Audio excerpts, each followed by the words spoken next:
Now this time, he had another knee injury that was nagging. Seems like he blew it right in the first round. Yeah, I feel like that's hard though, because you hear about a lot of champions that go in with significant injuries and they fight through it. And Carlos Ulberg, remember with Yuri Prochazka, he blew his knee. He was able to knock out Yuri Prochazka. So I feel like it's kind of a freak thing. I feel like McGregor's style is not very age friendly. It's always, pretty mobile, pretty fast. And genuinely, I have to wonder if it's, just old age, He hasn't been training maybe as consistently. And so all of a sudden he's training really hard. I'm sure that broke down his body probably hasn't had time to like break it down and rebuild it. Because that definitely happens with training. If you're training hard, your body needs some time to really regain its old strength. So yeah, I gotta wonder. Yeah, that's a good point. And going back to the thing about mobile and fast, all those times that his fighting style, bouncing like that, he was 145, 155. This time he was fighting at 170 in an older age. Yeah. As well. Yeah, that's true. That's a lot more strain on your knee. Yeah. And he's not a big guy as far as not big bone people that they have be able to carry that much weight. He's not that big of a frame.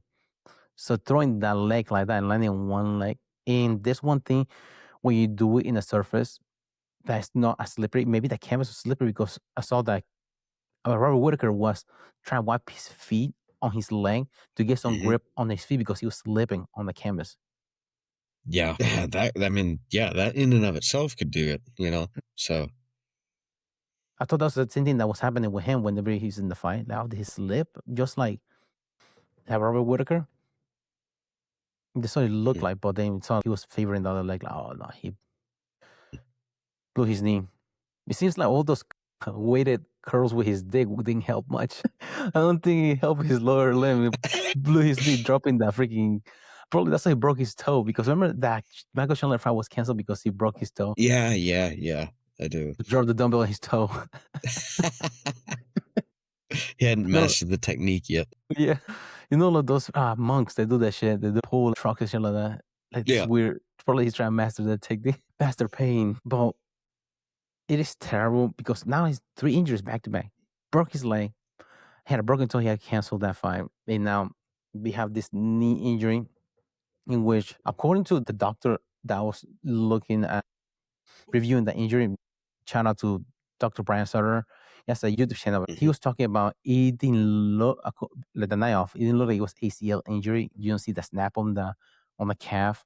You don't see the shifting of the shin whenever somebody blows the ACL. But it looks like the rotation itself. It looks like a lateral meniscus tear or a bucket tear on the knee, which probably 6 months if you do surgery. And also he has the availability to do peptides and all the kind. Of course, you have to get off the testing book from the UFC because they don't allow peptides.